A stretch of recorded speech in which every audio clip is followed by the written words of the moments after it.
Welcome back to A Filmmaker and a Musician. Whoa, same prank 2 months in a row, but that's enough of that though, because I'm sure we'll go back to our regularly scheduled format. Our irregularly scheduled format after this. Well, we're joined today by a man named Tony DeGenaro. And no, he's not the guy who killed the United Healthcare CEO. He's a different person with an equally cartoonish Italian name, but you know, what can you do? And we're actually, we're joined by him because we're being held hostage at the moment, right? Mm-hmm. Yeah.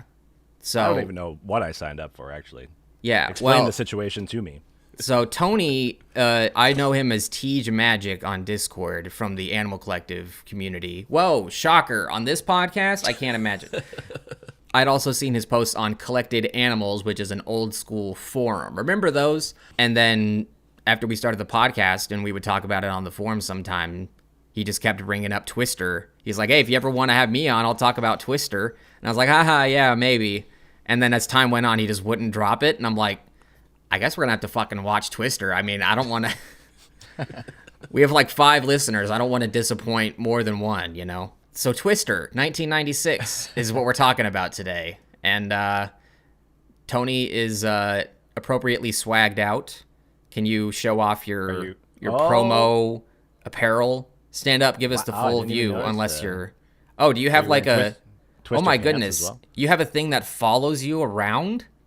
That's amazing. The camera is like, it's looking for me. It's locked onto Twister. Is it detected on faces, or is it like you have a thing on you that it like knows to follow when you move? It must follow faces. This is a native feature of the iPhone. This is not something I did. We're just behind the times. That's weird. At first I thought there was just another person behind the camera, like manually. And is it physically moving your little like magnet tripod thing? It's just doing that? Yeah. That is blowing my mind. Okay, this is way more interesting to me than this tornado movie right now. Yeah, let's just talk about that. No, I'm actually in Oklahoma right now. I'm house sitting, if you can't tell this isn't my normal background. So it's appropriate that when I turned on the movie last night, I was like, where is this set? Oh, Oklahoma. Yeah, that makes a lot of sense because there's a shitload of tornadoes in Oklahoma during the appropriate season. Tony, what is it about Twister that you not only were excited to see the sequel when it came out last year, but you felt the need to hire assassins to stand out of frame in both Oklahoma and Toronto so that we could talk about it? What exactly appeals about it to you? So I kind of have like 2 answers to that question. I think the first answer is that I genuinely think it's a really, really good movie. I think that, Twister is kind of a relic of a time when blockbusters felt a lot less calculated. They were, kind of more adventurous. And I don't mean adventurous in the sense of the plot of the film so much as, they had the idea to like, hey, let's put a group of like weird hipster grad student meteorologists in trucks and drive them at tornadoes. Whereas these days, your blockbusters are more calculated. They're more designed by, kind of committee and boardroom to appeal. I was wondering where the giant blue beam going up into the sky was going to pop up, but then I realized that's probably in the sequel. Yes. That was a crazy summer for movies. Independence Day, Twister, can't go wrong. But so I genuinely like it, and I want that to be like. I'm glad this is where we're starting because people think like, oh, he's really into it because it was a formative movie he saw when he was a kid, which is true. But independent of that, I also think it's a genuinely good movie. So my second answer to that question is I spent a lot of time over at my grandparents' house when I was growing up. We were fortunate to kind of grow up in the same area as them. And my uncle is in that weird age range where he's sort of closer to being an older brother than like a young uncle. So he was in college and grad school when I was in like elementary and middle school. So he would have like cool tapes that he would sort of abandon at my grandparents' house. And one of those cool tapes is this VHS copy of Twister, which I still have. Streaming can't take this away from me. Yeah, it does. And I have a VCR for it and the original 3 Star Wars movies. Single-use VCR. Well, I guess 4 quadruple-use VCR, 4 movies.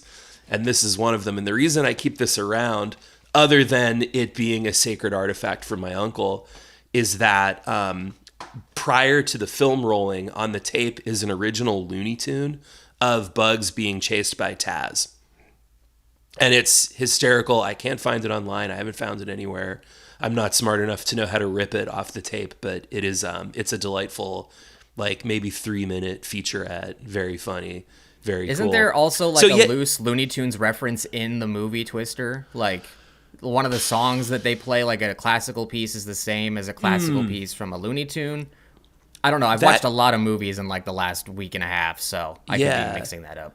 That could be. I know that there's a wardrobe reference to Looney Tunes. One of the characters, I think the actor's name is Todd Phillips, the dude that was involved in Eyes Wide Shut. Field. He also directed Tar. Yes. Wrote and directed Tar, which was a great movie. And has a bit role in 1996's Twister, and he's wearing a hat. He has more than a bit role. I thought he was just going to be a bit role. Belzer is one of the few characters where you actually remember their name and and it's mainly because the second he pops up on your screen, you're like, I didn't know Robert Patrick was in Twister, and then you have to look it up, and you're like, oh, it's not. It's the guy that made Tar. It's kind of like when Oz Perkins was in that Gary Busey dog movie, Quigley. You know? Yeah. Just because you acted in something embarrassing doesn't mean 25 years later you can't write and direct a really good movie. So yeah, you have to imagine. I saw Twister before I saw Eyes Wide Shut. I only saw Eyes Wide Shut. And before you saw Tar, I imagine. I actually haven't seen Tar yet. Well, then there you go. You did see it before you've seen Tar. I'm late to the Tar game at some point in the future. It's good. It's long, but I mean, if you're a Kate Blanchett fan, that's fine. It's a treasure trove. No, anyway. it's one of those movies that's like on my list and it keeps getting like bumped down inexplicably. But he is wearing a Looney Tunes hat. I think it has Taz with like the sort of comic bubble, and profanity is like blanked out with various other characters. I'll be honest, the only hat I remember from the movie is the OU hat.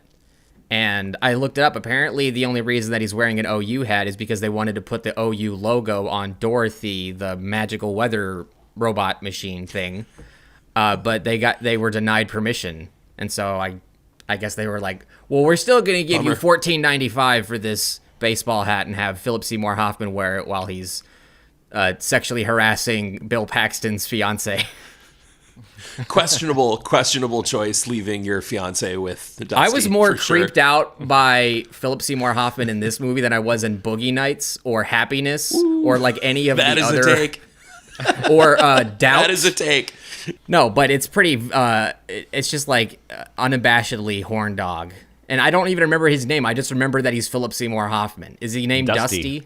Dusty, yeah. Dusty. He would be called Dusty. His code name was Barn Burner, though, so that's what I remembered more than his name. Yeah, because no one's ever shouting at him. Anyway, we should probably describe what the basic plot of this movie is. I mean, other than the fact that there's 8 tornadoes in it.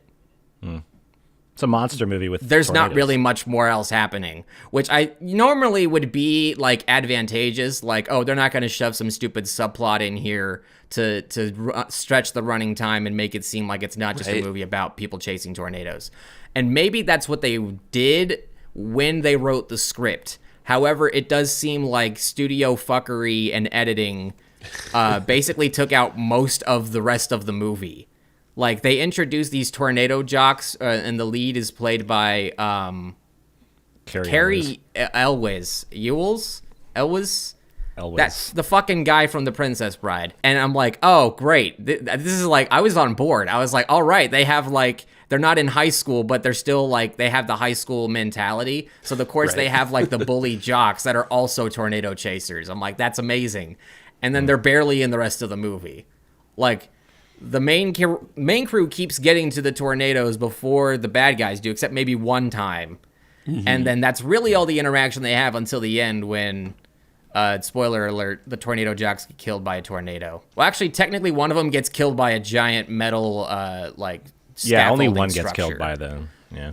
Well, is this your first time? No, but then they Twister? get picked up by the tornado and it lands on the road and they explode. So they both died. I just want to make that clear. And yes, Jordan, to answer your question, is the first time I ever seen Twister in my life.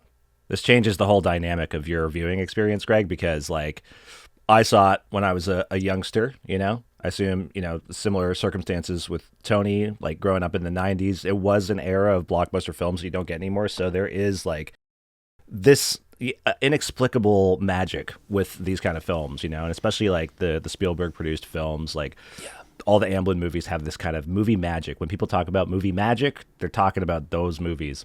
They're talking about Jurassic Park. They're not talking about Twister. That's the main one. There's like no one's bringing up Twister. Oh man, just like the Spielberg's greatest movies. I know Jurassic he didn't direct it, but is at the center of the ripple, and then the rest are just outwardly. Well, expanding. I only bring up Jurassic Park for several reasons. Obviously, Michael Crichton is the screenplay author, the screenwriter, if you will. I think that's what it's called for Twister. But did he write the screenplay for Jurassic Park, or did he just write the book and then he helped with the screenplay as well? Yeah, there was like a few people writing the screenplay on that one, but yeah, he was involved. So it makes me think Jurassic Park made like almost $1 billion back in the 90s. It was like the highest grossing film ever because that was 4 years before Titanic, and this was 1 year before Titanic. So they said, hey, we want you to make us a lot more money with another disaster movie.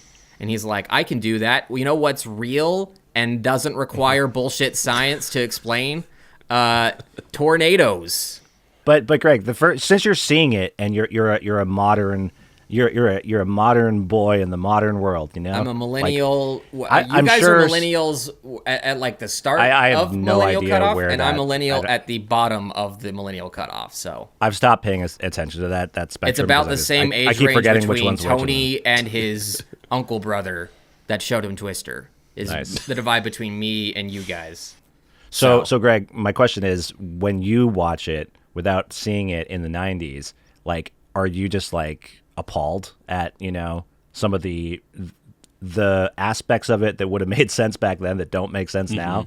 Namely, like Bill Paxton and the CG effects throughout the film? Yeah, I wouldn't say appalled. I'm just like, oh, I mean, I know you guys can do better than that. I saw Jurassic Park. Like, it's the same, like, it was ILM, right? I would assume, So I feel like maybe it's because it was the 90s that they didn't really have the rendering time or the even computer capacity to get realistic looking Twisters. But it's like, that's what your whole movie is based on. At that point, you're doing all this other practical stuff, like having a jet engine blow them in the face so that they can look like a tornado is flying right by them.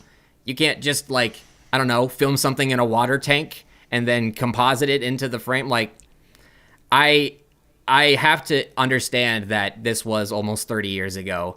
And so whenever they are, on this large scale adventure and then they cut to something that looks like it should be in a modern day Asylum movie, you're like, ow, wow. And some of the tornadoes look really good. Like the F5, they put a lot of work into making look good. Yeah. I was never unconvinced by the F5, but there are others where it's like, you could have. The movie's called Twister. You already cut out the rest of the plot. Like, could you at least take a few extra months and render some more convincing looking tornadoes? But going back to Bill Paxton, I just want to say I think it rules that this movie stars like someone's dad. Like, he's just playing a dad character, but it's like he hasn't quite reached the point of being a dad, but it's like Bill Paxton's just somebody's dad that's in a movie. Like, it's like that's even the point of his character, right? It's like he's going away from his adrenaline junkie ways of his youth to being a grown up with a house and a new wife and a car and all this stuff. All of which he loses, except for the job. I guess he kind of just quits his job at the end to go back to tornado chasing. But by the end of the movie, everything he showed up with is gone and changed, and he's back to. So, spoiler alert if you haven't seen Twister. But I do think that I was annoyed a lot by the love triangle. I didn't give a single shit from the moment it started to the moment it ended, except for I just kept going. Like at the very end, after they've, survived the F5 and they're in the wreckage and all that, and they're about to kiss. And then they don't kiss. I'm just sitting there like, just kiss already. It's been 2 fucking hours. You were already married. Just kiss. Oh, and then they do. They kiss they at do the eventually. end. But they have to wait until Philip Seymour Hoffman shows up to be like, yeah, I'm going to add that to the spank bank for later. Right. Now, he doesn't say that, but, subtext, guys, it's not He's just for thinking cowards. Yeah. So, yeah. I mean, I will be honest, Tony. I understand why this is appealing to people, especially if you grew up with it. But as soon as I finished the movie, I was like, well, that was a fucking dumbass movie. But like, Oof, wow. I think that's not exactly unfair as an assessment. I mean, I don't think anyone goes to a Roland Emmerich movie and expects high art. Yeah, it can be two things at once. A dumbass movie can also be an entertaining movie at the same time. Yeah. I'm going to keep going back to The Well. I am a Fast and Furious fan, unironically. I am on pins and needles because they actually ended a movie with a cliffhanger for once. And it took them 10 movies, almost 11, if you count Hobbs and Shaw, to get to an actual cliffhanger where they don't just have a barbecue at the end. And now I'm like, I need Fast 11, man. I need to know what happens next. I'm hooked. So if we were on like Twister 8 by now, maybe it'd be a different story. Well, is Glenn Powell related at all, or any of the characters in the sequel related at all to the? No, and I think that's for the better for the sequel. There are a few because Easter every other eggs. soft reboot just does the same shit where it's like we're just gonna get these elderly actors to come back. Well, you can't because Bill Paxton died 10 years ago. R.I.P. Yeah, there are a few Easter eggs. And one of the characters, it's like implied that they are in a grad school program that like studies the work of the previous film, but there aren't really any family connections. They don't have Dorothy a pops weird up. dream This is also a sequence where spoiler for they render a Twisters. CGI Bill Paxton As like a tornado. Oh, he comes out of the tornado and his upper body is there, and he's like he's just his character from Spy Kids. Is really what I'm trying to say. That would have made Twisters a lot more entertaining. That would be a great Twister sequel if it was whatever Bill Paxton's character was in Twister. His name is Bill. It's the easiest name to remember. Buffalo Bill? They could have actually done that, though, with him coming back as like a spiritual tornado, though, because at the end of Twister, there kind of is like that moment, like when the F5 dissipates. I was like, it's like when you watch like a ghost movie and it's like, someone's got to do something to like free the ghost from like the purgatory zone or something. It finally gets freed off into the heavens and it just like dissipates into the sky. That's like exactly how the tornado kind of exits the movie, which I think is hilarious. It's the same way that the birds leave in Birdemic.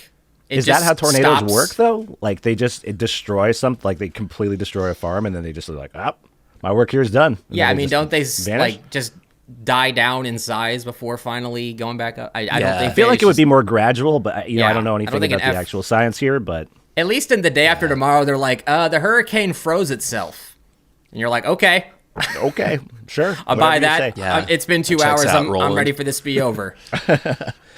But you know what though? Like I agree with both sides of the coin here because I hadn't seen this movie since I was a kid. And I remember even when I was a kid, like, in the sort of wave of all those blockbusters and stuff, it was hard to see the forest for the trees, I guess, because like, is that how it is? Is it the trees for the forest? Either way, there were so many blockbusters that I look back on now, like Independence Day and stuff like that. I loved that shit when I was a kid, and I like watch it now. I'm like, wow, this is garbage. But Twisters, I will say, is like nonstop.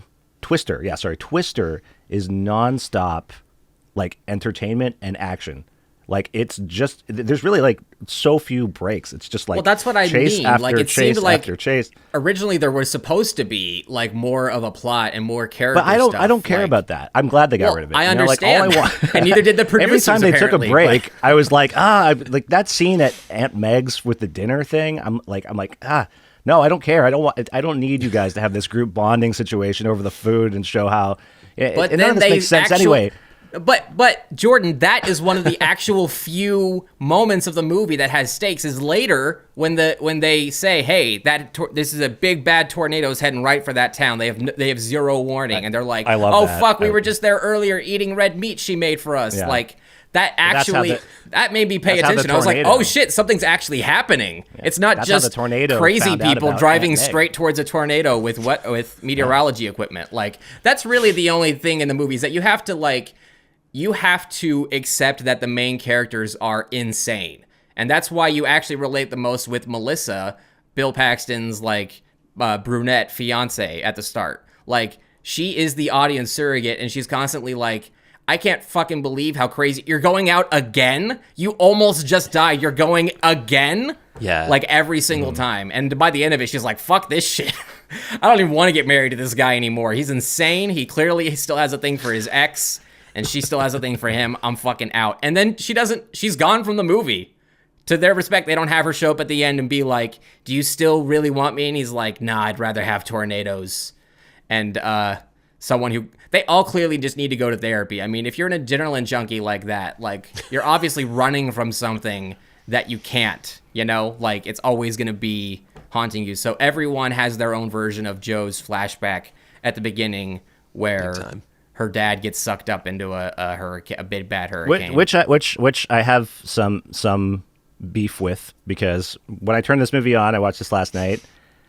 You know what I thought to myself? The first thing was, it's downright irresponsible to make your bunker that far away from the house. I mean, it defeats the whole purpose and of having a bunker. That shittily too. You know, and here's the thing, right? He's like holding on to the door. He's like, I can't hold it any longer. And then he gets sucked into the suck zone, as we know it's called. While he's holding on to the door. While if he had just let go, he probably would have been fine. But his wife, his kid, and his dog are just hanging in the back, totally fine, right? They're not getting sucked out. He should have just chilled back there with them. Don't even fuck with the door. You guys want to see some logical lapses in a disaster nobody movie? To blame. You watch besides Moonfall. Yourself, if you got those. Well, Moonfall's it. Sorry, literally I saw so much more dumb stuff in Moonfall that, like, something like that, I'm like, fine. Moonfall, it's on a completely different. You can't even Jordan, compare that. You have to have some sort of catalyst for the main character having a dead parent. And if that's a person that chases tornadoes, I agree that dad didn't have to die. I am just glad that the dog didn't die. I was legitimately worried that dog was going to get sucked up into the hurricane. And the dog lived. I was happy. You know what, though? I was like, fuck the dad. I'm glad the dog lived. I'm glad that the dad died. Yeah, because he didn't give a fuck about that dog, you know? Like, the kid... That's true. Baby Joe was the only one that cared about that. The kid was like, dude, don't let my dog into the bunker. No, you're absolutely right. He deserved everything. He deserved everything. So really, she should hate dogs more than she hates tornadoes. She should hate her. She should hate her dad. Because that dad almost lost the dog, and the dad built a shitty bunker door, so... I do think that the ultimate, like, goal of the movie, which is to release this, like, weather machine full of, like, little orb monitor things, is really stupid. Like, it's insanely dangerous that they're going on this mission for this untested technology. Even to just test it, they're putting themselves in the lines of danger, which, like, obviously is them being like, look... You may think that paleontologists are a bunch of nerds that could bring dinosaurs back to life with mosquito DNA from millions of years ago. But there are real scientists out there that do real work, like drive headfirst into a tornado with a barely reinforced truck. I don't understand why storm chasers don't have, like, armored tanks that they drive into tornadoes. Like, if you really want to survive and get right up next to that fucking thing, why are you driving a Chevy? Like, you're gonna die. It's not a real job. It's not a real job. It is a real job, Jordan. They don't drive not to do what they're directly. doing. Yeah, you're right. It's more of just like a stay away from it and monitor it. Not, I'm going to drive right up next to it. And isn't there even a story that they tell when they're, like, all getting drunk at one point around a campfire where he's like, yeah, one time there was a twister and I had a bottle of whiskey and I was butt naked and I walked right up and I threw the bottle of whiskey right up into the tornado and never heard it hit the ground.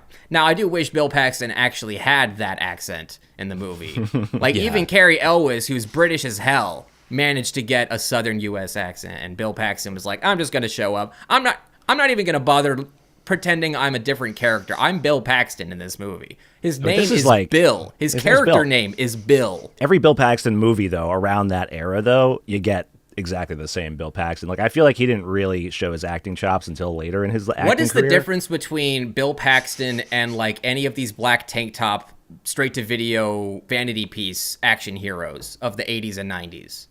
Millions of dollars is the difference. If it was, like, he could easily be Ron Marchini and Gedivin, or maybe I'm mixing those two up. But, like, any of those, he's like, just a guy. You know, yeah, he's just a guy. He was doing some good movies, like, and there was an interesting little kind of connection, because what I think one of his best performances later on in Bill Paxton's career was the movie Nightcrawler. And at the beginning of this movie, when Jonas pulls up, he's like, oh, he's a Nightcrawler. And I was like, oh my God, you're going to be a Nightcrawler one day. I love that. Well, that had to have been, maybe that's what Dan Gilroy was thinking when they were casting that. They knew. It was all based on that line from Twister. It's like, Nightcrawler, what, make a whole movie about this. So I thought of something while I was watching this movie, and it was after Philip Seymour Hoffman's character Dusty says the suck zone a couple times. Do you think this film would have worked as well if it was called the suck zone, like if it came out and it was just called the suck zone? I don't think the MPAA would have allowed it.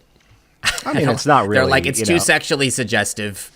And no, I think if you're going to make a movie about tornadoes... That's why you got to use it. You get all these perverts coming in thinking it's going to be this like Deep Throat movie, and then it's like a movie about tornadoes. Well, first of all, you get all their money.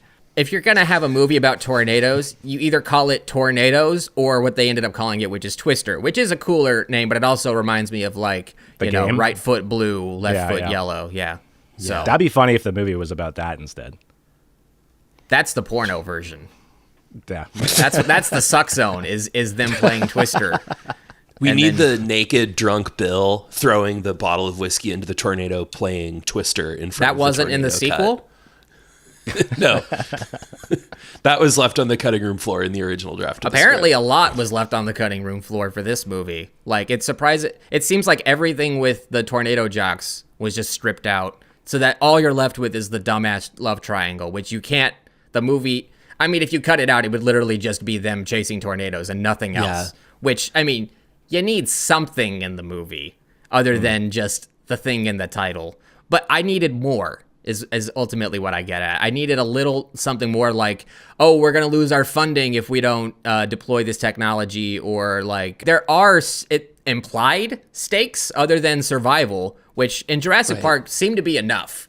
Just survival was okay. And the main characters of that movie, Laura Dern and what's the guy? I can't remember the actor. Yeah. They had some sort of relationship tension. But once the dinosaurs started killing people, all of that fell to the fucking wayside, anything that happened after that was just a natural byproduct of the situation. I kept thinking about, like, while I was watching this, I'm like, I can't help but think they just wanted to do another Jurassic Park. But this was the year before the sequel, which Michael Crichton also wrote the book for that, but not the screenplay. So maybe if Twister was based on a book, but who the fuck would read a book about killer tornadoes? That wouldn't be... Like, maybe if you wrote it like a Tom Clancy military thing. But, I mean, all I just kept thinking is, like, just don't drive towards the tornado, you fucking idiot. Get a different job. Flip burgers. You have a much lower risk of death at any other job. Yeah. And maybe that's why they like it. I mean, obviously, right? That's why Bill Paxton, he starts the movie, I'm not back. But then by the end of the movie, he's back. He's John Wick. It would be funny in the sequel if they revealed that he did die in a tornado, but, I feel like we're ripping on the movie a lot, but I'll talk about some stuff that I did enjoy quite a bit about this movie that I only kind of realized as an adult watching it last night.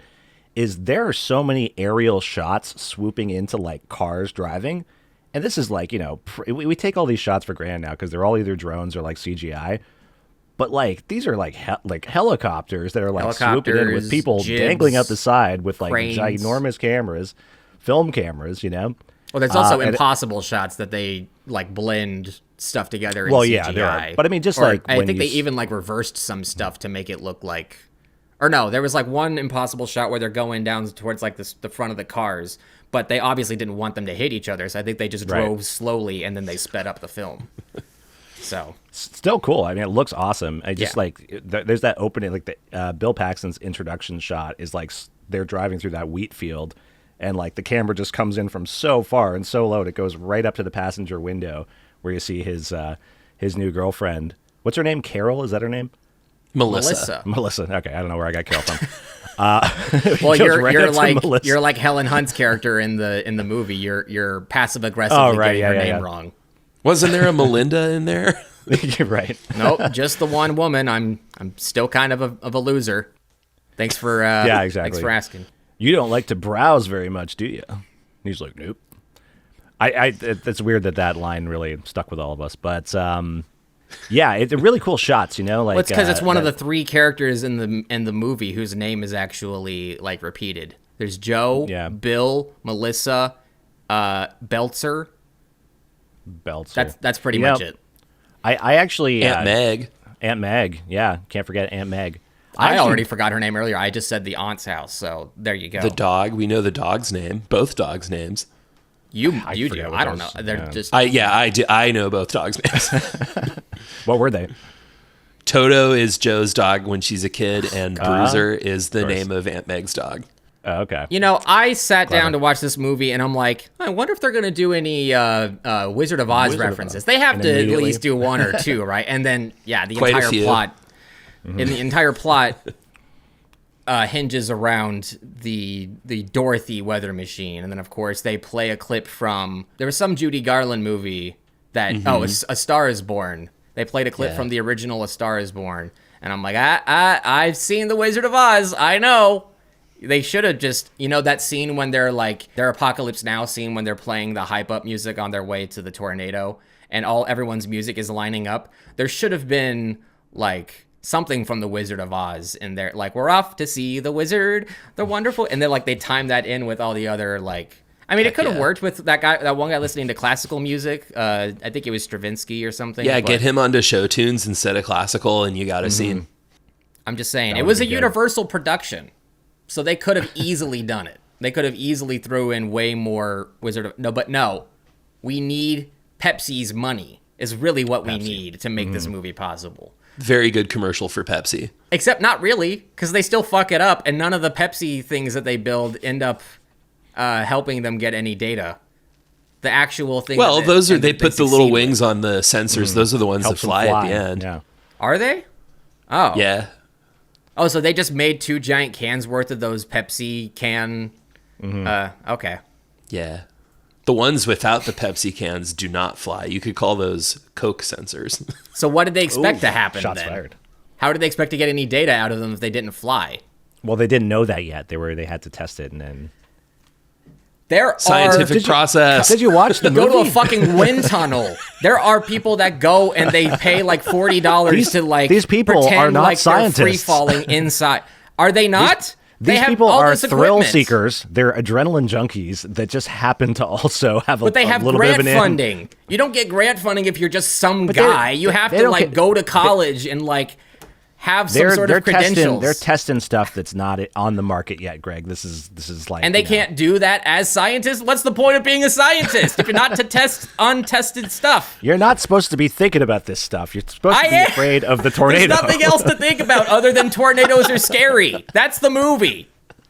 And I know That is the movie. I'm in Oklahoma. And that's About awesome. 6 That's months what makes ago, it so sick. I was house sitting here, and there was a big tornado warning. The sky turned like bluish green. It was fucking scary. There was no wind, and I was glad that it, missed us by a couple miles. But like some towns, like ended up like the towns in this movie, just flattened. And at some point, I understand that poverty is a huge barrier when it comes to escaping, like living in a tornado alley. And obviously, there's no real place on Earth you can move where there's 0 natural disasters ever. Obviously, Los Angeles is proving that. But, like, I don't know, man. Just, these people are insane and stupid. And this movie is insane and kind of stupid. But I gotta say, every time there was a tornado sequence and they were, like, boots on the ground in danger, I was, anxious for them. And especially the opening, despite the maybe logical lapse in the dad's, every storm preparation step that he could have taken before that moment. I thought that was a really well done, like, horror intro almost. It felt like a horror movie, but like the slasher is the tornado. And I was like, this is really well done. I would not be surprised if that was like Spielberg guest directing. But like the horror aspect they bring back too when they're watching The Shining at the drive-in, and it's like straight out of a horror. Like you can, like, every time the tornadoes show up, they're actually like growling and making noises. Like, yeah. Like a monster. Okay, yeah, I take umbrage with that too. What the fuck was that? Why did the tornadoes have to growl like a prairie cat? I don't understand. Can I tell you what the sound effect is? It's a I camel, of course know. Right? It's Yep. a camel slowed down like, and reversed. Screaming. Oh yeah. Nice. Yeah, it's a weird choice. Like, how do we make these tornadoes scarier? Like, make them growl like monsters. Like, okay. But I mean, again, it's like, there's parts where it defies logic because it seems personal. Like that bit at the drive-in, like these guys are all, using all the technology to find where the tornadoes are, but it just sneaks up on them, Like Philip Seymour Hoffman comes running out. He's like, it's coming. And Bill Paxton's like, it's already here. Right. Well, it's like, okay, so whatever technology they're using to know that the storm is coming, these civilians can't use. to know that a storm is coming. Like, oh, hey, we can't go to the movie. There's a tornado coming tonight. And I mean, if it's right You know? there, like you'd think there'd be some immediate signs. And first of, the of weather all, being bad. Like it's a drive-in. This movie It's takes outdoors. place within 24 hours. Like, aside from the flashback at the start, from the moment Bill Paxton shows up in Oklahoma to the end when they roll the credits, it's like 24 hours. yeah. It's like 6 a.m. to 6 a.m, roughly. Maybe, you know, give or take. And there's like 8 tornadoes. Does that ever happen, ever?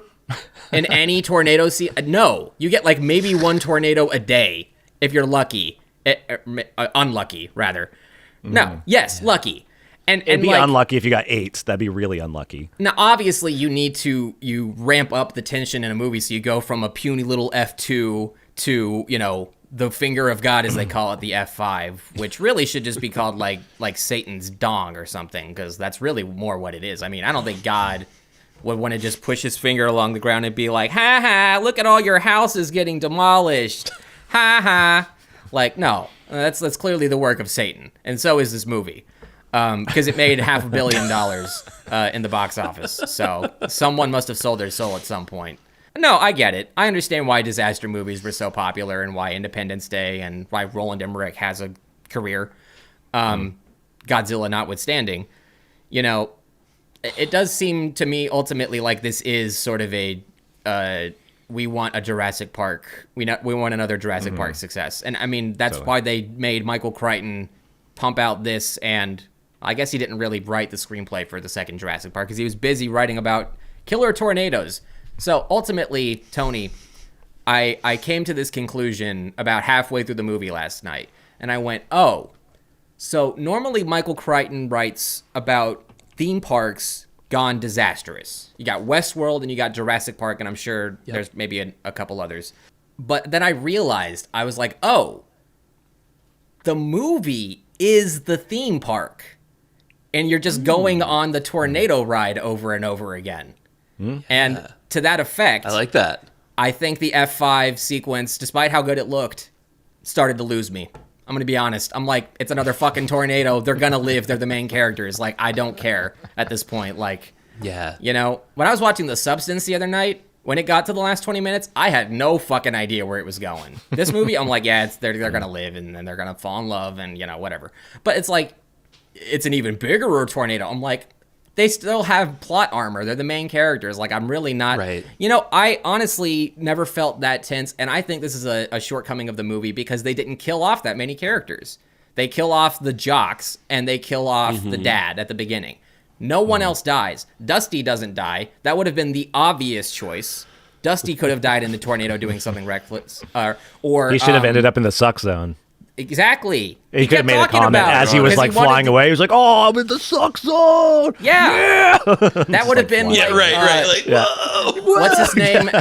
What's the old Randy Quaid? That could have been like Randy Quaid in Yeah. Independence Day when he flies his biplane into the alien ship and he saves the day. Like, this would be like national news, like international news. Like, holy fucking shit, 8 tornadoes in one day in one state. What the fuck is happening? Like, this would be a much bigger deal than just like, man, I hope we get to test out this experimental technology. I'm like, the world is ending. Like, the 4 horsemen are about to come out and the Earth's about to split apart. Like, I needed a little more self-awareness to this movie, which it's not devoid of. I needed some characters to just be like, isn't it crazy that there's been 8 fucking tornadoes in one day and we normally never see this many ever in One one guy place? needed to look at the camera and say Dusty. that. Dusty Belzer. needed to look at the camera and Right at say the that camera while and say like parasailing. This is kind of into a unusual, tornado. isn't it? You never usually see this many tornadoes in one day, except for in a movie.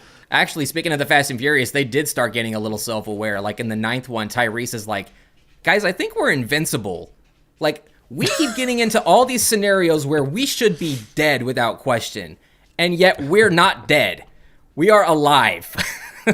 So, like, it's starting to... That's also the movie where they went to space. So, there is a little... It started to reach a natural breaking point, I think. But, I mean, is there any self-awareness in Twisters? Like, oh, why are we doing this 25 years later? They tried it 30 years ago, and what? No, because we have fancier drones? No. They're like, fuck it. Yeah, no, maybe even less self-awareness because they try to address some of the plot armor and credulity issues in like very stupid ways, I think. Well, and that they're keeping in vogue with Paying the original. homage to the original. Yeah. Yeah. The last tornado sequence does drag on a little bit. Even I can admit that.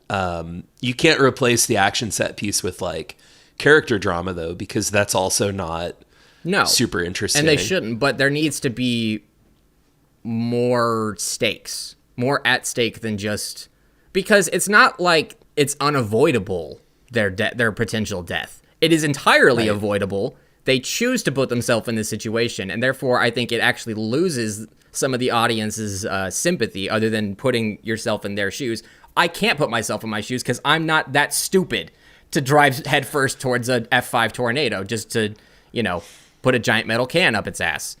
So I honestly wrote in one of my notes, like towards the end, I was like, I honestly don't care if they both die. In fact, I think that would be a better ending, I think that would teach the audience a lesson to not fuck around with tornadoes, especially the worst recorded in history, apparently. Tony, there was one point when they're watching the Jonas guys, the tornado jock's like, he's on the news or he has his own TV show or something. Mm-hmm. He has like corporate interests funding him.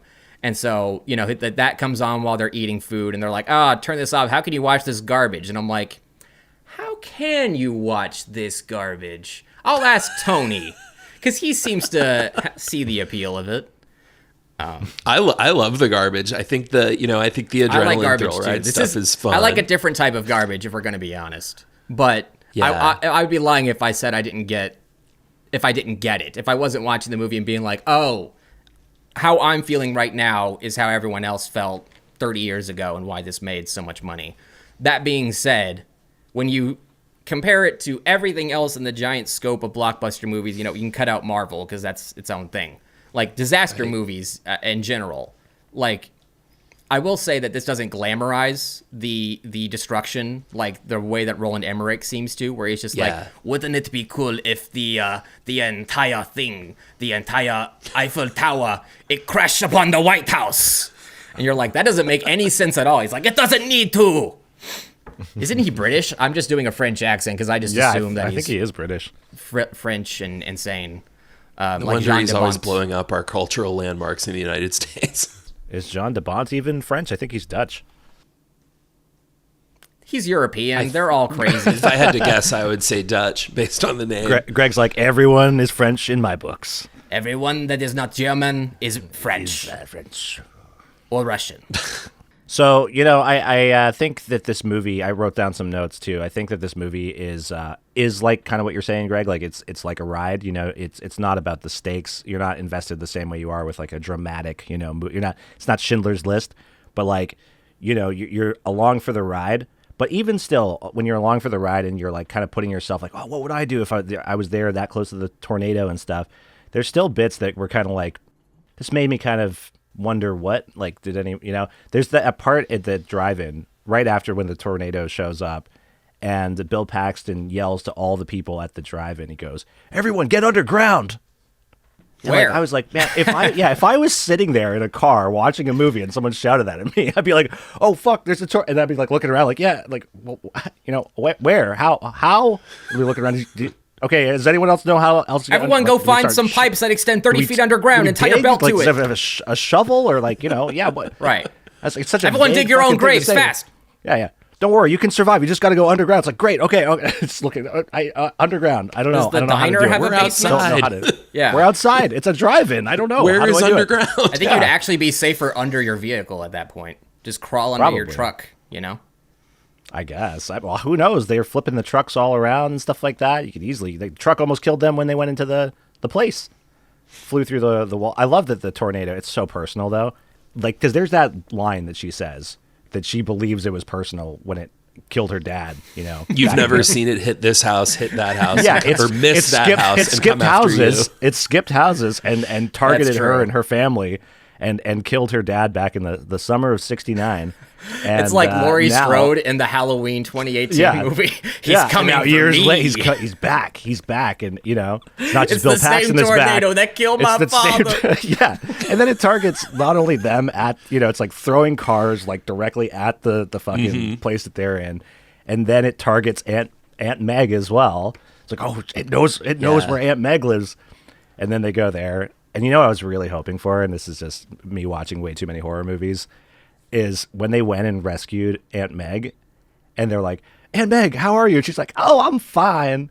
And then like the TV slides off the top thing, but it gets stopped by the plug, like the cable. I was Shout like, out to oh, coax man. cables. They may be That pieces of would've- shit, but they saved They their save life in lives. that second. But how good would it have been if that TV just slid off and just smashed her head? Like just like the most graphic, like there's oh shit. Well, okay. Aunt Meg. Hard pivot to R-rated gore. Yeah, exactly. Well, that's And the then thing. This movie just was plays shot out the as an same. R-rated movie. They had to Really? edit out the profanity and make it more PG-13 because they wanted a Oh, wider they were just audience. swearing at the tornadoes? There's a That's- reason- well- that's unnecessary. Is it unnecessary or is it realistic? Because I know I would be. If I saw an F5 tornado, I'd be like, holy fucking shit! You know? If I was that close to it, you know? That was the original lines they had in the movie. Well, and that's what I'm Every saying. Like, character says literally, that. your introduction to Helen Hunt's character as an adult is that she shocks herself on something she's working on. She goes, "Ah, fuck." And I think they did edit that out of the VHS version or some other stuff, but it's intact on Amazon Prime in 2025. So Speaking of, cars being thrown around by tornadoes, did you know that they actually, and maybe Tony, you can let us know if this is true or not, being, the expert. creator of the movie Twister. They blew up the oil tanker and didn't catch it on camera and then had to do it again. And it cost them like $500,000. Yes. and That's and insane. John DeBont How does was that like, happen? We will not tell the director. We shall not tell the studio that we are spending the extra money. How does that happen? That's crazy. That's So my question too. Production Like, error.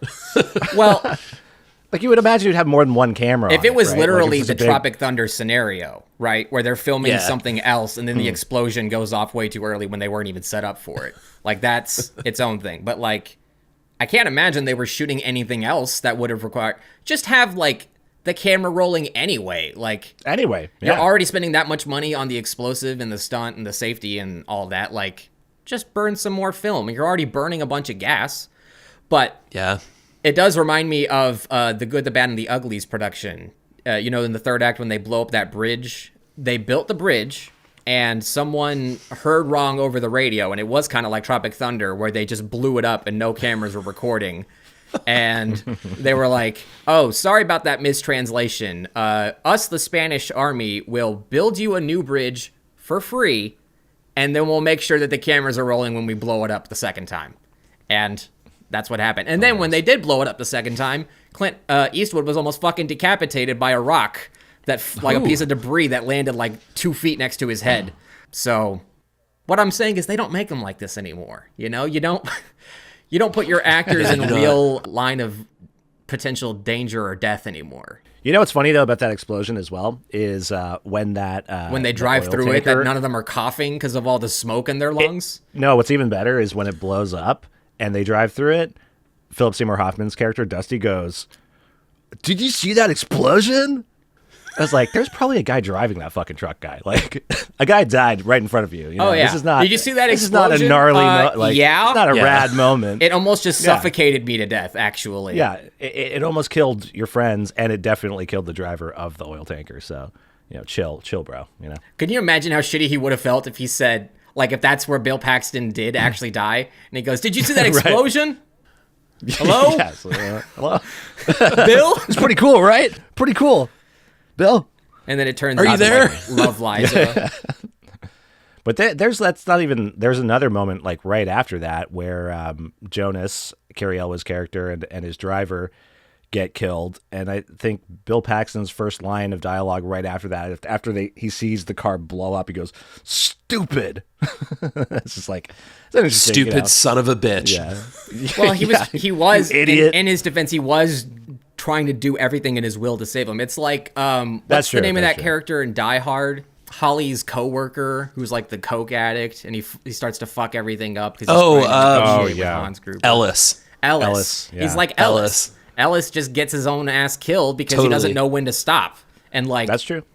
but no, going back to my earlier point, I do wish that they had started, like, if you want me to care about this crew of insane people, like, you need to create actual consequences for their dangerous behavior. Like, I watched this documentary called Skywalkers, which is on Netflix. It's about a Russian man and That's a pretty Ukrainian good, actually. woman. Yeah, it's pretty good. Did you see it, Jordan? I did. I watched it. Yeah, after Yeah. you recommended it. Believe it or not. Well, yeah, imagine that, the documentary guy.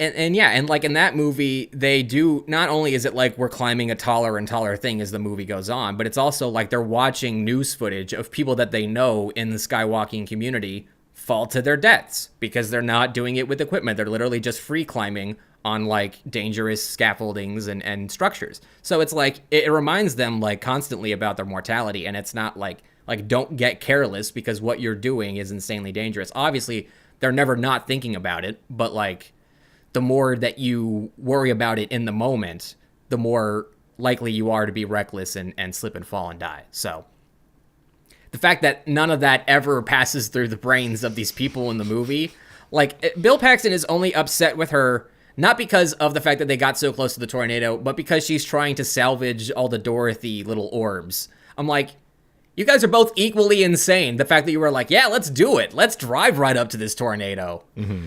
I'll throw my whiskey bottle right up into it again. But also, like, you know, the amount of time, I was thinking, I mean, not that it would have mattered in the end because we learned that those balls don't fly, but like, I was thinking the whole time, it's like, man, this whole spiel that Bill Paxton's giving her about like, you know, it's not your fault that your father died. You got to look at what's in front of you and stuff. I was like, she could have collected all those fucking balls in that time. I was like, they're both just standing there giving this pep talk. I was like, you could have gathered those. What if the tornado wanted to stop their conversation? Because it is personal after a while. That is personal. That's true. Yeah. Could have came back a third time, yeah.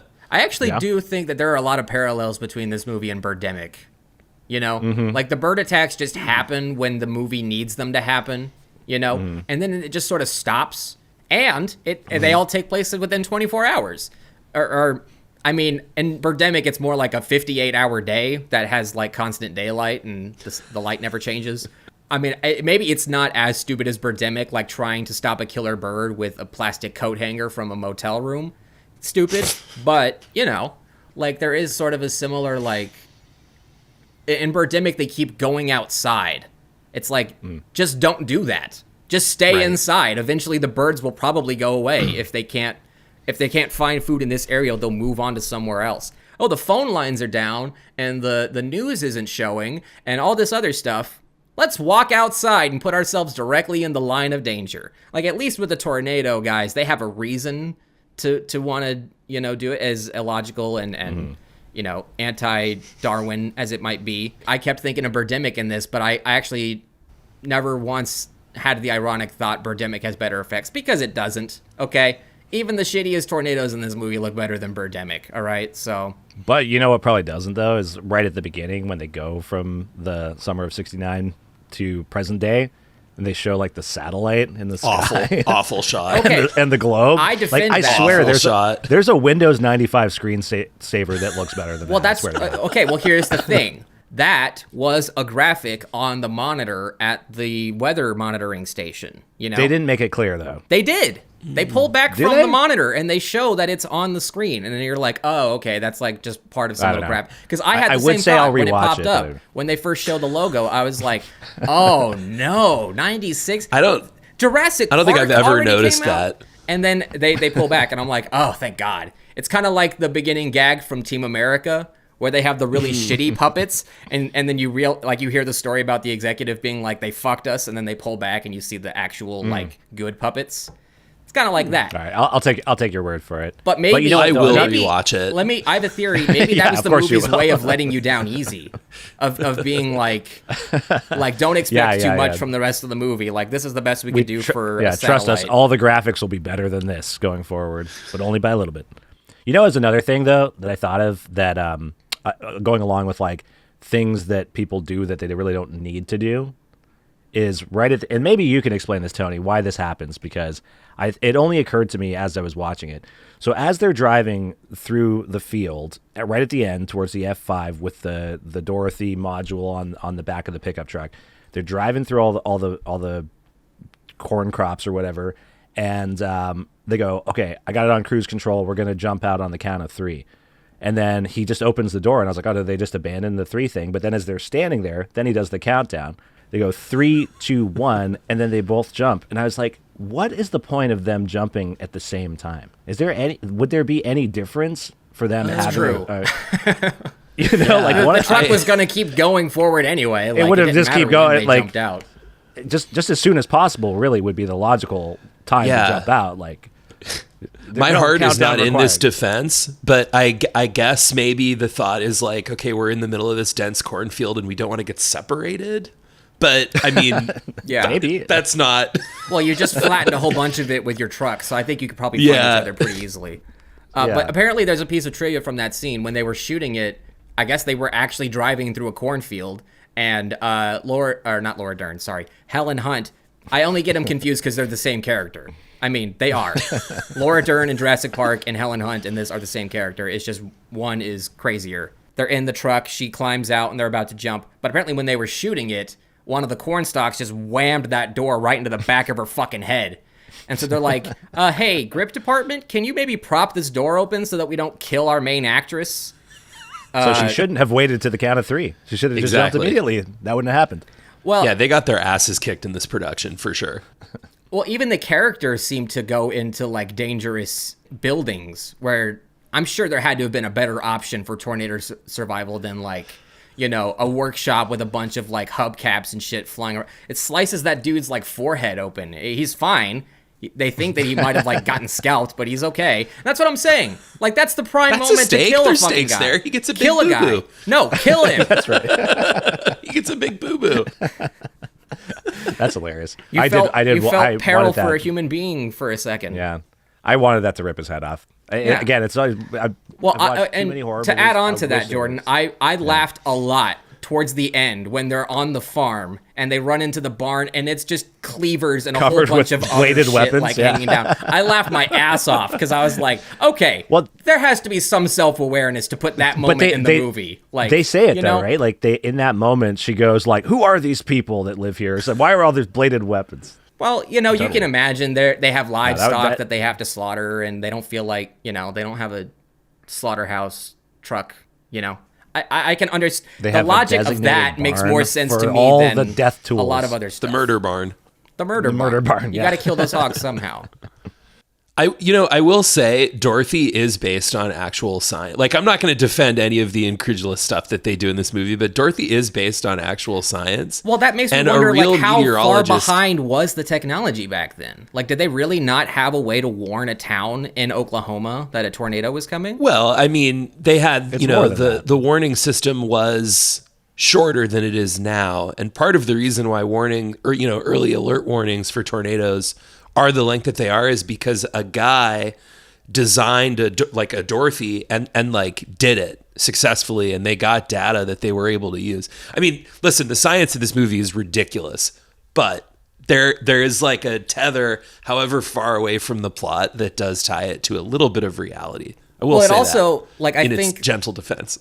It's just silly to kind of tie the like stakes of the character's plot around that, because it's ultimately like, you don't have to do this, you know?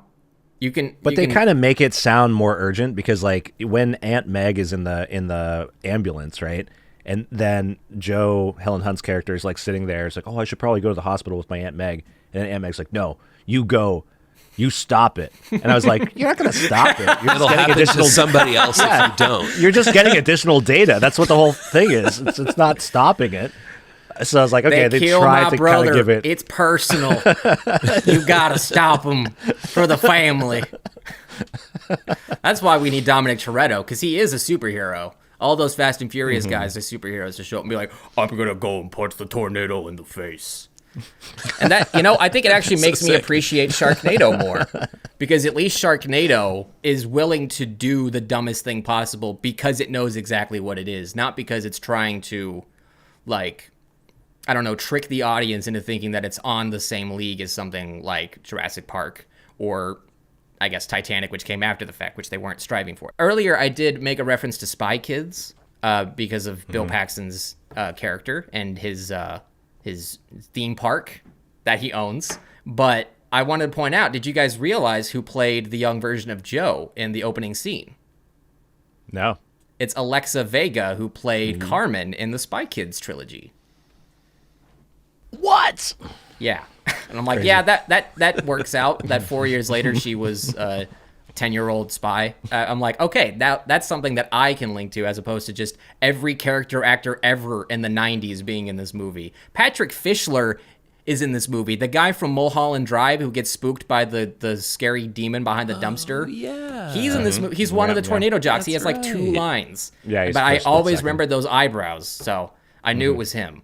And it's Best like eyebrows in the biz.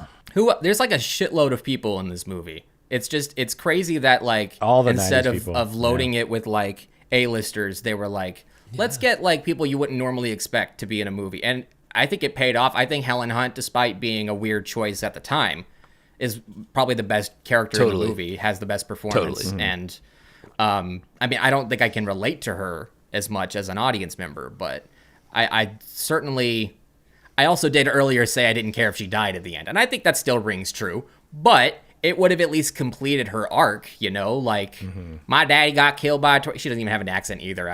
Everyone, if they're in Oklahoma, they should have a goofy cartoon accent. Maybe If that they're would American, they've got a Southern accent. If they're not from America, French accent all the way, baby. And if they're in Mexico, it's yellow, and if they're not, it's not. No, but I'm saying, I was born in Oklahoma. I have a lot of family here. That's why I'm here right now, you know, house sitting for one of them. And it would have made me appreciate the movie more if they didn't just have a bunch of standard, like, mid-American accents.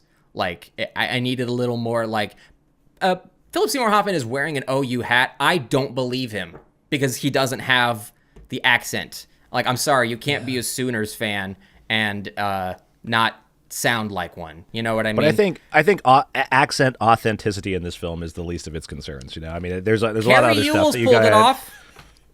A British guy There's a managed lot to of pull it other off stuff you So gotta well, do. I'm only just now learning he's British, in fact. Yeah. That's how good he pulled that off. And the Princess Bride, he's doing his regular accent. Let's give Tony some time uninterrupted to give his full review of this movie. Like, you obviously love it. We've said a lot of terrible things about it, but you know, I'm Not sure a lot of the unjustified. stuff. Yeah, it's like I'm sure a lot of the stuff you're aware of. Maybe some of it, you know, it's overlookable or you know, forgivable for whatever reason. Let's hear, uninterrupted, Tony. Why should anyone watch Twister? Yeah, so Twister, I like Twister.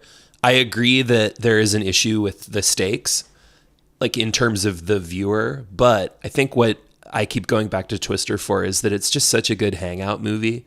They do a good enough job characterizing most of the team. You know, like a few of their names, you recognize a few of the character actors portraying them. You sort of get what they're about early on in the movie. So even though like we are not afraid of like we know that Dusty's not going to get decapitated. We know that guy didn't get scalped. I don't even remember his name. You know, at the drive-in. The old guy. But the old guy. Well, I don't know why I'm being cool.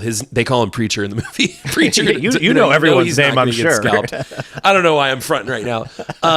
But like for me, even though the things that happen in the movie are like ridiculous, I like hanging out with the team enough that I'm willing to accept the stakes as the stakes are for them.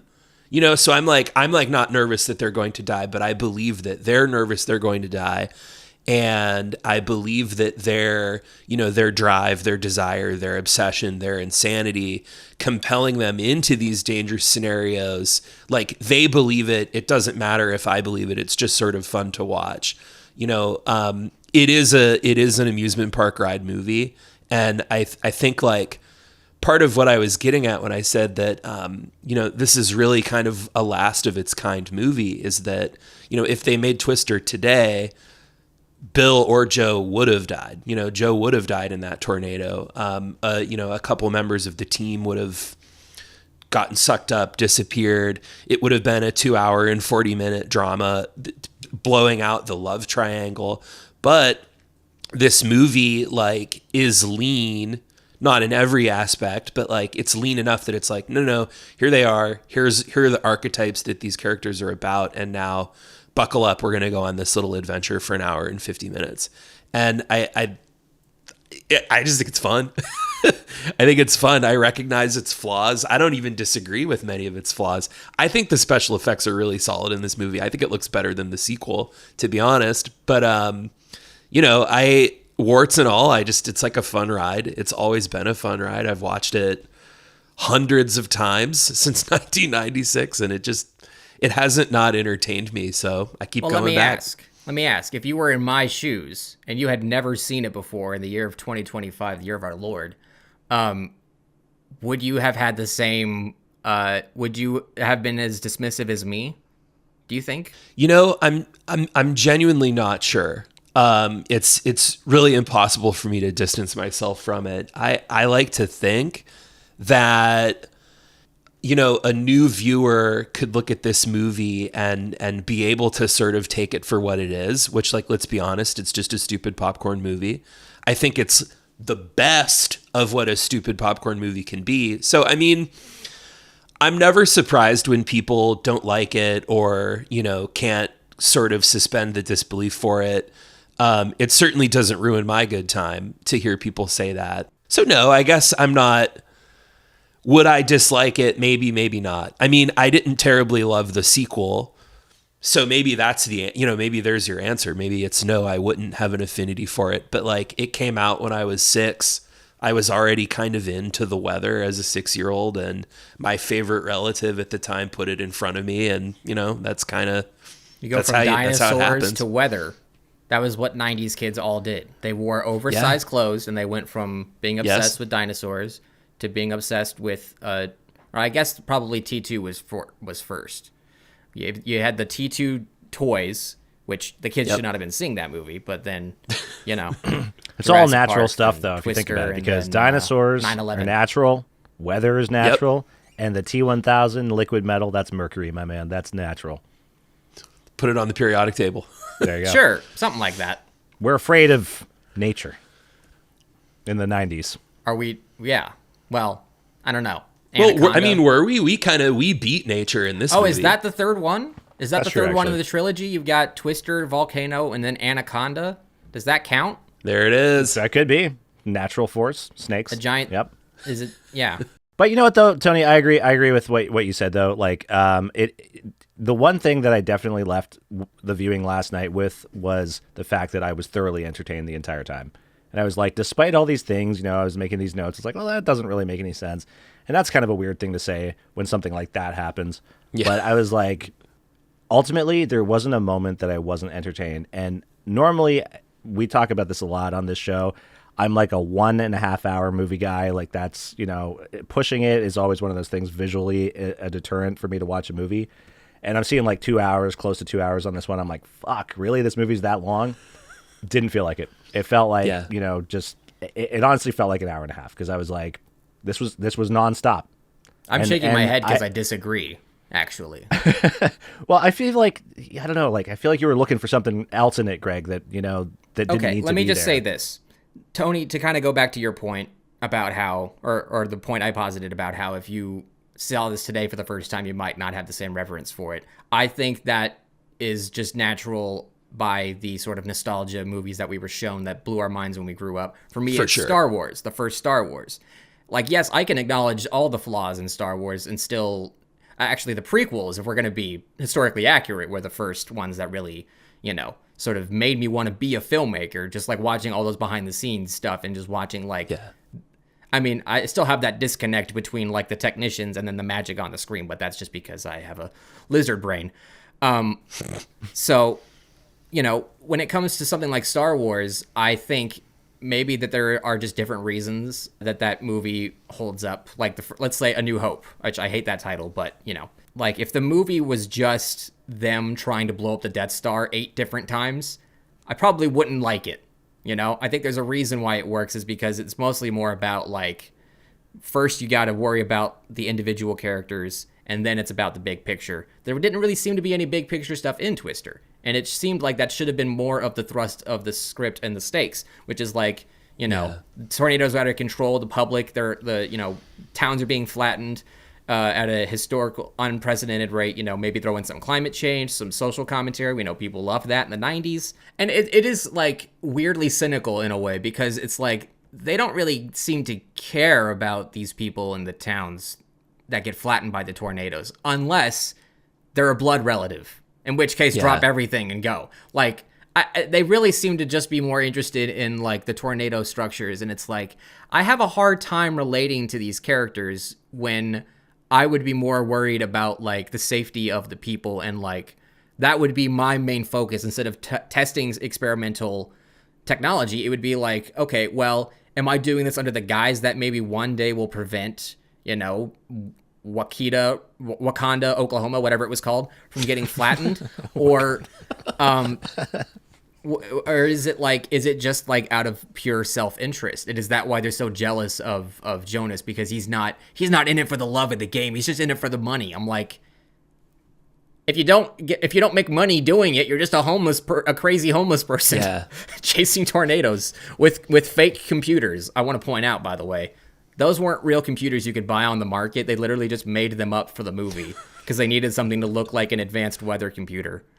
So they were just like plastic shells, basically, with little blue screens that you could composite whatever onto. So cool. that cool. Should be on your next. Good props. You've got the hat, you've got the shirt. That's you need Star Wars shit. One of those fake computers from Twister. You need to rob Jean de Bont's house if he's still around. Can I go a little zigzag here for a second, because it just took me a little second to process. Greg, did you say that the prequels are what made you want to start filmmaking? The Star Wars prequels? Yes. So what? I'll break it down for you. Okay, that's cool. No, that's cool. That's a cool take. You're 6 years old, and you get sat down and you watch Attack of the Clones. That sequence in the arena with all the lightsabers and all the spaceships come in. You can't tell me that's not mind-blowing to a 6-year-old who's never seen anything. I mean, even full-grown adults hadn't seen anything on that scale of like that when that movie came out. I mean, that movie, basically nothing happens until that scene. So then I see that, and obviously every 6-year-old wants a lightsaber, wants to be a Jedi and, save the galaxy and all that. So that's what I wanted to do first, was be an actor. Because then I wanted to be like Hayden Christensen, Owen Wilson. What's his name? Ewan McGregor? Ewan McGregor. That'd be so good if Obi-Wan was this whole time he's like, Owen actually, my name Wilson. is Owen. It's not Ewan. And I have an American accent. I'm not Scottish. Someone just misheard me once, and I was like, okay, I guess I'm going to be Scottish now. Anakin turns to the dark chosen side. one. And then you see all those behind the scenes Yeah. things, and you see all these people in all these different departments like building this giant monster of a movie. And even if the movie's not that good, it was just like, I don't know, something about it was inspiring to see all these different pieces making a well-oiled machine come together. And so as I grew up, I realized, well, number one, I'm not that good of an actor.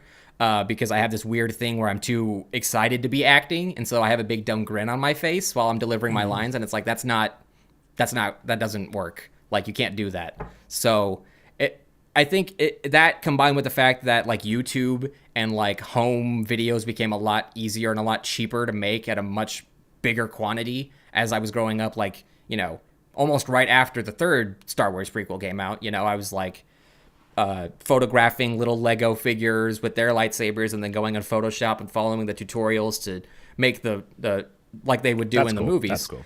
And so it went from that to like, okay, stop motion, I can do this with actual footage, just go in and draw lightsabers over like me and my brother with the Hasbro toys. And then went from that to like just learning every editing trick in the book.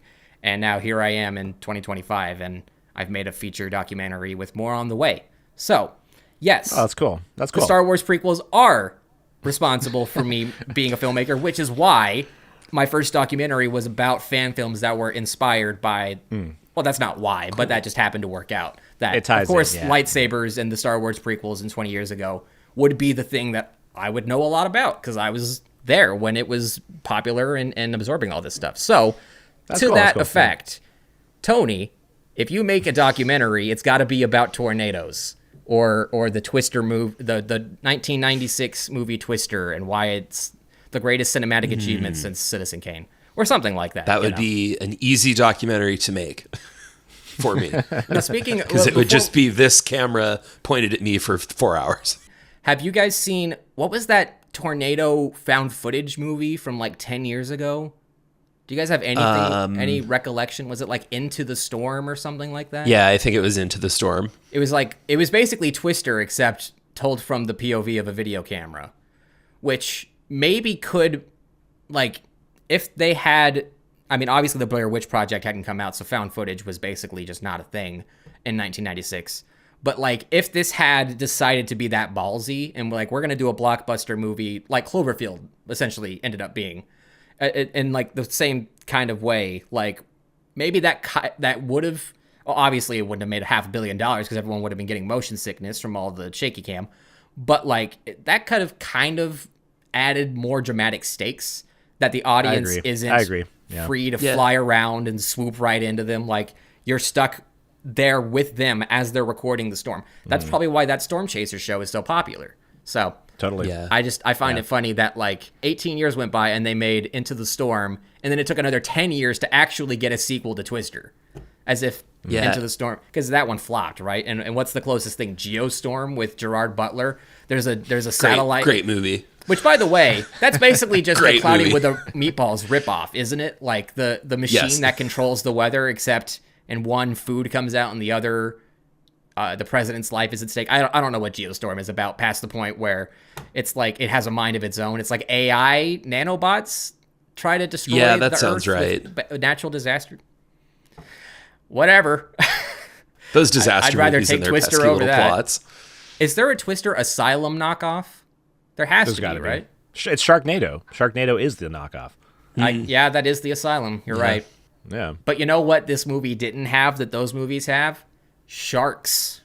So Which is a something to consider perfect segue if you to want more money. a film that just came out. Oh my gosh, you're that right. I have a very small role I in. didn't even do that intentionally, but go right ahead. Kaiju Glam Metal Shark Attack is available now on Amazon to purchase physical media. You can find it probably at Walmart and other places that continue to sell DVDs. Now, will it be I'm on sure it'll be Tubi on. at some point in the future? It is a 100% guarantee it's going to end up on Tubi, and it'll probably be within the month. So Great. keep Sweet. your eyes peeled.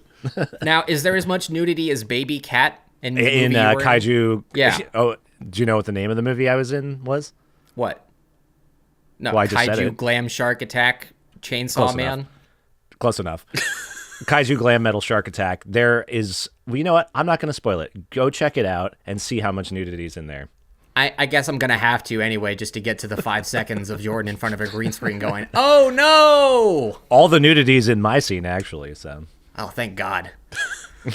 Going, oh no. That's what this whole podcast was about. yeah, it's like a found footage movie. Someone just walks in while I'm naked. I'm like, whoa, no! And It's that's your my wife part. with the camera. You're naked in front of the green screen. What are you doing?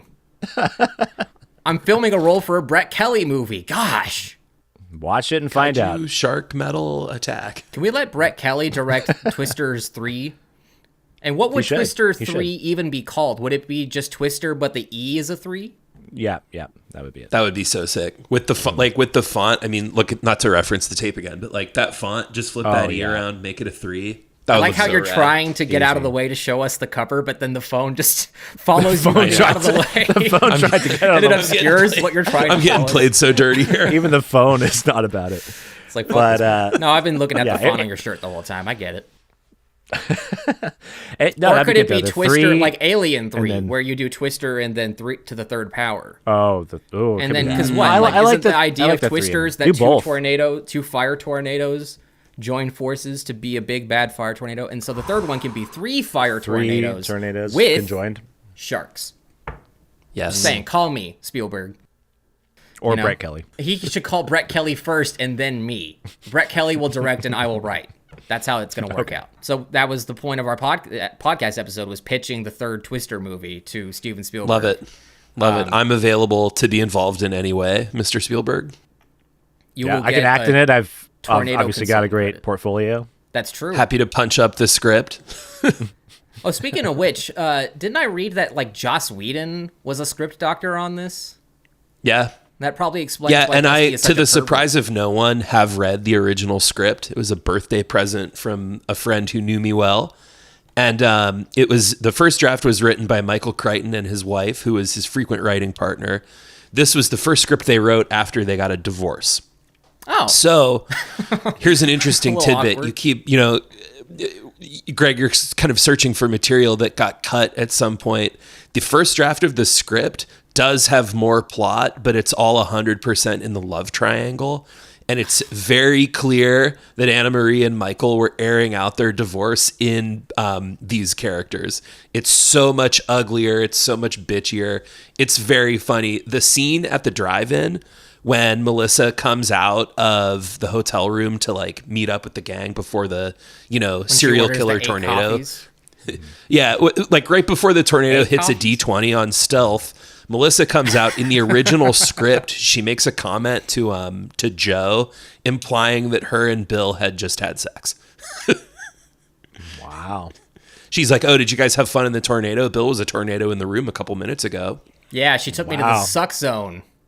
It's like, beautiful. Hell yeah, we got to dial back the love triangle plot. Thanks. So thank you, If Joss it was Whedon. R-rated, they probably would have left that in. I don't know. But I also think they might have killed Melissa if it was R-rated. Again, just something. Make me interested. Make me care. I know tornadoes are bad. They're real. I mean, explosions, flying cows, car chases. That doesn't catch you. I can't remember if I laughed when the cow flew by or not. I might have. Maybe just because it was so low poly. Someone said that was the same 3D data as the zebra at the beginning of Jumanji. Yeah. Yeah. I thought I heard makes it sense somewhere. since it was ILM, so they probably just reused assets all the time. Yeah. But that was iconic, though. See, you didn't live through So it, iconic like, that they had to just do the thing again. They had to do the member berries in the sequel, right? They do the same thing. They have a right? cow With the flying. cow? I didn't. There see is not a cow flying. There What? is. I don't want to Isn't spoil it in the it. trailer? I don't. Did they I bait don't think everyone so. with a? Maybe that's what people were hoping was for a flying In cow. the movie, I will say there is a farmyard animal that gets thrown by a tornado, but it's not a cow. Wow. Interesting. I They don't couldn't wanna- even I don't get wanna spoil that it, right. though. The anti-member berries sequel. We've seen But how that- all these other sequels made millions of dollars referencing the other movies. We're gonna not do that and make less money. But the cow was a big deal back in the night. I think you could get like a happy meal and the toy would be like the cow or something like that. I'd rather have a Happy Meal just be a tornado. I don't know how they'd pull it off, but that's what I would want, A dusty That's action what I was thinking because figure. I was like, I remember there being like a cow toy, but I was like, what would the other toys be? Well, what if it's Like, like you just open it up and there's nothing in there. It's like it's the wind. What if it's like It would be a cool little, if like, there was a flimsy- wind-up truck, and when you Oh, wind it yeah. up, Dorothy shoots off the back of it. That'd be Oh, neat. Oh, So but be a then cool you toy. have all those little. You just have like 4 giant like little orbs instead of like 100 of them, so the kids or you don't go choke on them. or you do 100 and it's just a mess. You pull it and it's psh, It gets you're in the middle of the super hot. McDonald's. Parents hate it. Parents Yeah. hate it. Parents hate it. The choking hazard is just the entire cover on the plastic bag it comes The in. whole toy. The whole thing. Well, I was gonna say another toy could be like you have a little like thin plastic figure that's like holding on to a fence post, and then you have like a little string tied to its feet, and you just sort of like pull it, and like the feet like sort of come up in the air. Oh, I like that. Oh, I like that. it's Joe's dad with the cellar door. He's holding on for dear life. That'd be such a And you good pull Happy him- Meal toy. Woo! That would make me happy. It'd make me happy to recreate my favorite scene in the movie right at the beginning, and it was all downhill from there. No, not really. One thing we didn't talk about was right at the end when they've tethered themselves to that one pole. The Why- 30-foot why is underground pipe. Yeah, that's just a standard in every farm that there's a known Well, bar this that is, goes I'm 30 assuming feet that under. it had to have something to do with like draining animal waste or like even like blood and guts, because I'm assuming it's a slaughter farm because of all the, Right. the weaponry in the All other the- barns. yeah, So the bladed, I don't know. Maybe. But even still, if that exists there, does it protect you from debris? Like I mean, Probably there's no. so no, there's No, they would have literal suffocate plot to armor in death this or movie. get hit by debris. Right. Well, he gets hit by the sharp piece of hail at one point, and it's like, he's fine. I'm like, I feel like you would get hit a lot more with all that was real hail too. It was like colored white so that it would appear on film, but they actually got like ice and shot hail at their actors. That's insane. amazing. Because CGI just wasn't good enough back then. it's So we so gotta good. practice. I'm totally on board now. I love this movie. So good. You don't get that. You don't get that. You don't don't blow do up that oil anymore. tankers and forget to fucking film it and then shoot a bunch of fucking frozen ice at your actors. Yeah, you anymore. didn't It see doesn't happen. Bill Paxton I love going this on movie. on a Good Morning America. I actually do my own stunts. I actually avoided I got hit with an my ice cube. eyes getting Hell yeah, you do, brother. my eyes getting impaled by hail. Impaled by Hail, band name. Also, Tornado Jocks, band name. There has to be a band name Tornado Impaled Jocks by at this Hail point. is pretty good. They though. don't It's say like the words in the movie, but it's like, come on, what else are they supposed to be? You know? Yeah. Tornado Jocks. Yeah, I like Tornado Jock. That's cool. it's good. I like the weird value judgment that they place on, like, you know, the corporate sponsorship versus university grant funding. Like, universities are these monolithic places of good, you know, like. Well, that they're just also they're like the comparison between, like, you know, endless money pit, like, you know, Scrooge McDuck diving into a bank vault full of gold coins with these corporations opposed to the universities, which it's just tuition money at that point. You're just spending people's tuition money to almost die in a tornado. So Yeah, to blow up 3 Dorothy devices, 2 trucks, 1 drive-in theater. I guess the university's not on the hook for the drive-in theater, but I do wish, I think Jordan made a joke about it earlier when we were chatting on Facebook. I do wish there was a bit more of a disclaimer on this movie because, you know, true, like yeah. Finding Nemo inspired kids to flush their fish down the toilet because they wanted them to be free and not slaves. So I have to imagine that Twister had to have inspired a legion of crazy people to do the same thing, but without a magical science barrel full of orbs that can...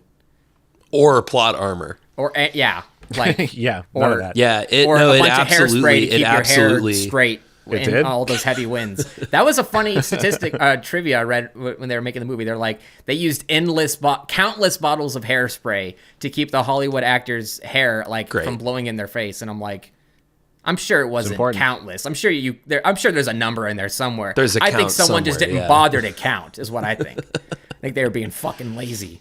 Well, it's almost, we've talked, and this keeps happening on the podcast. We've talked for almost Too the long. length of the movie. Too long. The same length of Wowza. the movie. We've talked about the movie. So that's probably a good place to Yeah. call it quits. I can't really think of anything else good. to say other than I just gotta want to watch Jurassic Park and enjoy a better movie. But I can't say I'm disappointed that I watched this or that, you know, curse you, Tony, for recommending it. I knew I had to get around to it eventually, as well as having you on the podcast so that you'd stop bothering me on Discord. But No, because now I can bother you about other movies or albums. that's true. But unless you're yeah, a I don't member have of as many Animal shooters Collective- for other interests, though. Unless you're a member of Animal Collective, we have a strict policy of 1 guest appearance a year. So you got to wait till 2026. And we'll just do Twister again for the 30th anniversary. So I'll lay in wait. I'll be ready. there you go. I want to ask you too, Tony. Like, because you know, I only heard this from Greg that you've been talking about Twister for a while and stuff. Did you feel like you got what you wanted out of this podcast with us just talking over top of you the whole time? Yeah, I did. Perfect. I did. Here's the thing. Perfect. I haven't watched it in a while. So if for nothing else, I had an excuse to watch the movie today, and that's all I need. There you go. Excellent. Then we did That's our all job. I need. Yeah, no, this was super fun. Thanks for having me on, guys. This was great. Hey, Excellent. real yeah, quick no, it's before been, we it's been go, fun. can you show us the laser disc? Yeah, like I don't have it just off camera right here. What? Oh, Yeah. oh my God. Wow. That's how you know Look he's at a that. real fan of a 90s movie. The if he camera's got the still laser trying to get disc. away from it. Hold it in front of your face. Oh my God. Wow. Oh, Look at wow. the size of that puppy. That is insane. Do you have a Laserdisc player? Of course not. That would be ridiculous. We'll That 3D is- print yeah, you one here it is. and you can assemble it. Wow. God, I would love a Laserdisc player. No, Like, I what's- have what's the I have Twister quality? on every format it was released on. I have VHS. I have the DVD. I got the DVD the DVD collector's edition that comes with a cell of film. Nice. Do you have the torrent? If not, I can send it to you. I do have a torrent. Nice. I think he's capable of getting his own digital copy of the movie. I do. well, I do. Thank you, Tony, for joining us. We'll have you Yeah, on thank again you. eventually. I just want to end this by saying that the original tagline for the movie Twister was, "It really sucks." But they chose not to use it. So thank you for watching. We can We'll use see it you next now. time. Well, maybe that's what we should just rename the podcast. It really sucks. It No, really I- sucks. No, I wrote it down. What was... well, I also... Should name the You podcast. understand why they went with the dark side of nature instead. I did an ending, and then I didn't commit to the ending. We should name the podcast the Suck Zone, obviously. That's what I was about to say. That was the joke I wrote down and I was looking for. I was like, what was the joke I wrote down? The Suck Zone. Man, that one really blew away from you, didn't it, Greg? Yeah. Hey. Sucks to be you, Greg. I really sucked all the energy out of that joke. Boo. Don't get it twisted. This movie's great. Greg is wrong. Oh, God.